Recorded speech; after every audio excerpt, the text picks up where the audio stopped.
The case of the disappearance of Emanuela Orlandi is one of the most intriguing and disturbing mysteries in the history of the Vatican, surrounded by conspiracy theories, suspicions of involvement by authorities and mobsters, and a series of twists and turns over the decades.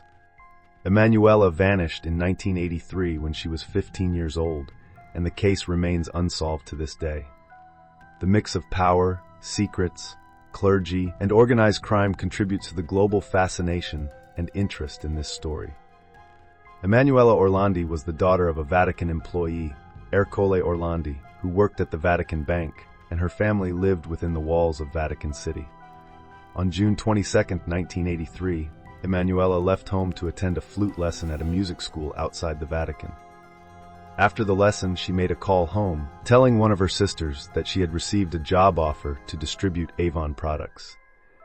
This was the last time anyone from the Orlandi family heard from Emanuela.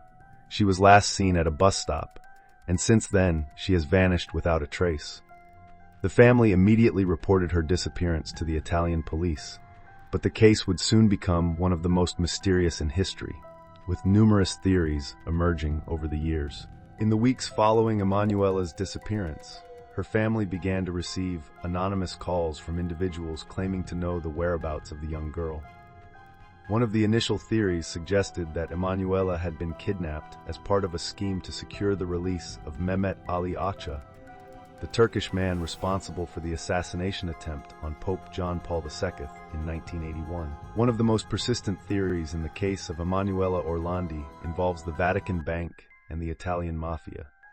During the 1980s, the bank was embroiled in a major financial scandal involving the collapse of Banco Ambrosiano, an Italian bank with strong ties to the Vatican.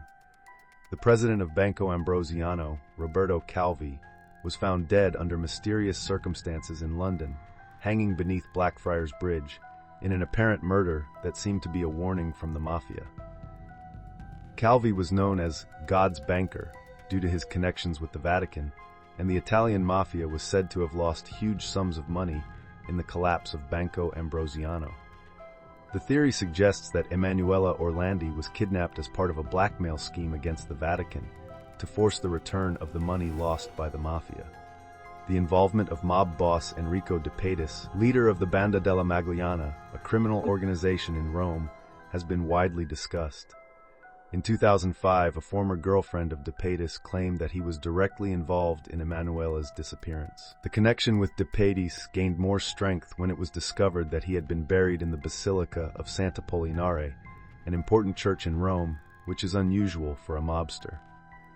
This caused great controversy and speculation about his connections with the Vatican and whether his presence in the church could be a sign that he had done favors for the clergy or high-ranking members of the church. In 2012, De Patis' tomb was exhumed, but no direct evidence linking him to the disappearance of Emanuela was found. However, the tomb contained unidentified human bones, which many believed could belong to Orlandi, but this was not the case.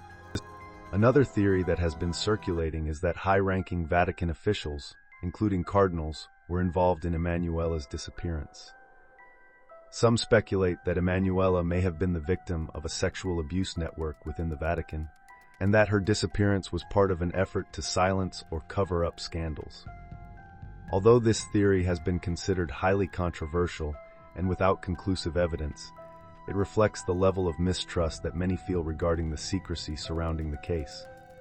In an attempt to uncover clues about Emanuela's whereabouts, the Orlandi family requested the Vatican to open 2 tombs in the Teutonic Cemetery, located within the walls of the Vatican. These tombs contained the remains of 2 19th-century princesses and were opened in July 2019, following an anonymous tip that suggested Emanuela might be buried there. However, to everyone's surprise, the tombs were completely empty. No trace of the bodies of the princesses or any other human remains was found. This only added more mystery to the case, raising questions about what really happened to the bodies that should have been in those tombs, and whether any evidence related to Emanuela was removed. Although many theories have been proposed over the years, the disappearance of Emanuela Orlandi remains unsolved. In 2022, the Vatican reopened the case in response to public pressure and the ongoing campaign by Emanuela's family to uncover the truth. Furthermore, Pope Francis even commented on the case, referring to Emanuela as in heaven, which generated even more speculation about what the Vatican truly knows. One of the latest theories suggests that the Church may have hidden crucial information for decades, fearing the consequences of a potential global scandal. This included rumors about a possible deal between authorities and criminals to avoid further scandals within the Vatican. Why did the case come back into the spotlight recently? To everyone's surprise, the Vatican announced last January that its civil justice system was resuming investigations into the enigmatic disappearance of Emanuela Orlandi. This happened just a few weeks after Netflix released a documentary about the case titled Vatican Girl: The Disappearance of Emanuela Orlandi. The disappearance of Emanuela devastated her family, especially her sister, Pietro Orlandi, who dedicated a large part of his life to trying to find out what happened to his sister. The case also sparked immense debate in Italian society and within the Church, questioning the secrecy and lack of transparency of the Vatican around many historical events. Furthermore, the disappearance of Emanuela Orlandi became one of the most famous missing person cases in Europe, highlighting issues about human rights, the power of the Mafia, the Vatican's involvement in financial scandals, and the use of kidnappings as a form of pressure. The case of Emanuela Orlandi remains one of the greatest unsolved mysteries of the 20th century, surrounded by conspiracy theories and intrigues involving the Vatican, the Mafia, and power networks. Despite various investigations, exhumations of graves, and interviews, Emanuela's whereabouts are still unknown, and the truth may be hidden somewhere in the Vatican's secret archives. The Orlandi family's search for justice continues to this day, with the hope that one day the secrets behind Emanuela's disappearance will finally be revealed. We dive into the depths of the unknown to bring you fantastic stories, intriguing investigations, and mysteries that challenge reality. Here, nothing is as it seems, and each episode reveals hidden secrets behind inexplicable events, enigmatic figures, and places haunted by time. Prepare to explore the supernatural, follow unresolved cases, and uncover the plots behind dark conspiracies.